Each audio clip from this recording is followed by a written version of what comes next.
It was raining again, heavy, cold, and unkind. "Isn't that the same man I see every morning?" Principal Janet Rivers murmured to herself, peering through her office window at the silhouette in the distance. A tall, rugged figure walked briskly along the edge of the road, holding a broken umbrella over a small girl's head. Who is he? She didn't know his name yet, but she was about to. For the last 3 weeks, Janet had noticed the same man, rain or shine, cold or heat, walking the same route every day with a young girl by his side. Always early. Always quiet. They never arrived by car. Never took the school bus. They just walked. The girl, delicate and timid, always clutched her backpack tightly and wore an oversized coat. She looked a bit too small for 2nd grade. Her father, or so Janet assumed, always kissed her forehead at the gate and left with the same quiet strength with which he had arrived. She didn't know why, but something about them tugged at her heart. There was pain in the man's eyes, not bitterness, just a weary kind of love. And so, one rainy morning, Janet decided to follow them. His name was Jacob Monroe.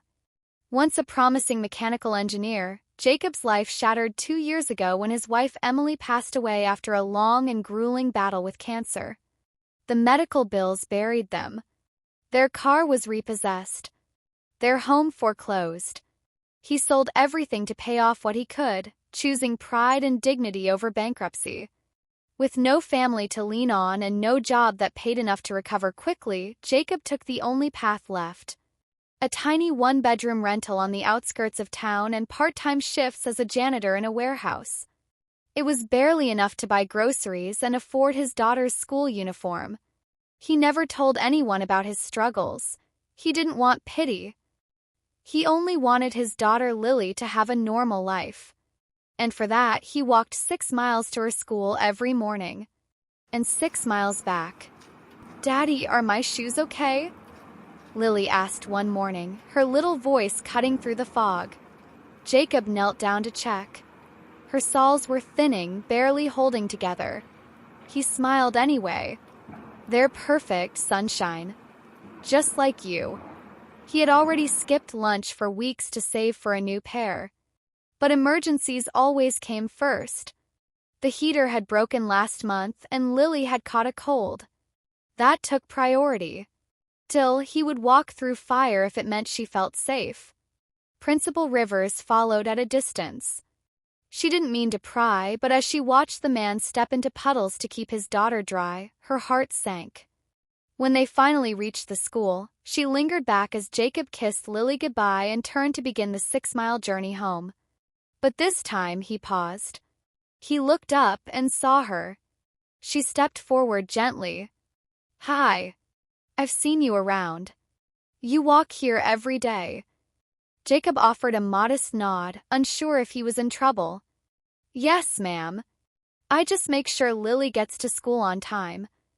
"You always walk?" she asked softly. "Yes." She studied his eyes. Calm yet tired. Protective yet proud. There was no shame in his posture, only love. And it made her heart ache. That night she couldn't sleep. The whispers in the teacher's lounge echoed the next day. She started asking around. Lily's teacher, Mrs. Gray, confirmed what she had suspected. Lily was always well-behaved but reserved. She had once mentioned her mom was in the sky and that her dad fixed broken things at night. It didn't take much to put the pieces together.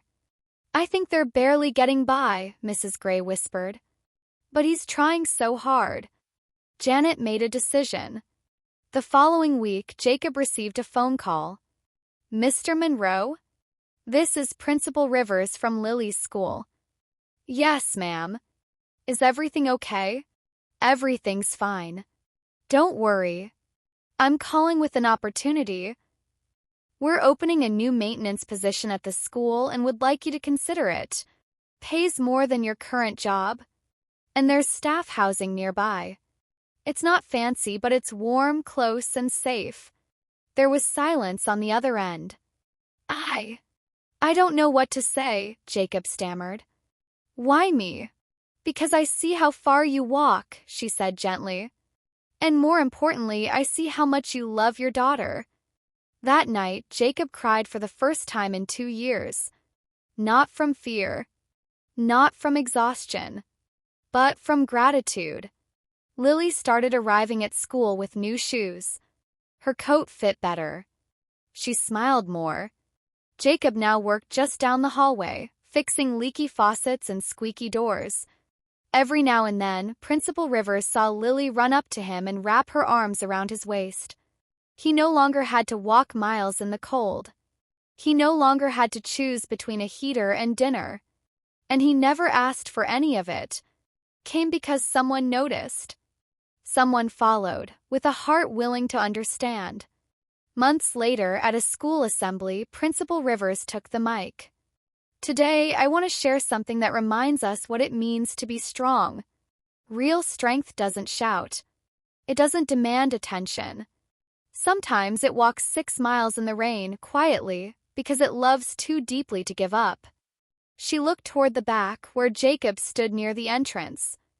"Mr. Monroe, thank you for reminding us what real love looks like." He stood frozen, stunned. Crowd rose in applause. Lily beamed. "This story isn't about wealth.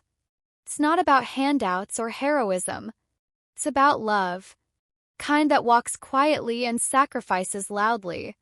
It's about the power of noticing someone else's journey. It's about how a little kindness can change a life. So if you ever see someone walking a hard road, don't look away. You never know when just noticing could be the beginning of their miracle." And to all the single parents carrying the weight of the world for little shoulders, they see you. We all should. Don't forget to subscribe, turn on the notification bell, and comment where you're watching from. Your support helps stories like this reach more hearts. Let me know if you'd like this adapted into a narrated video script.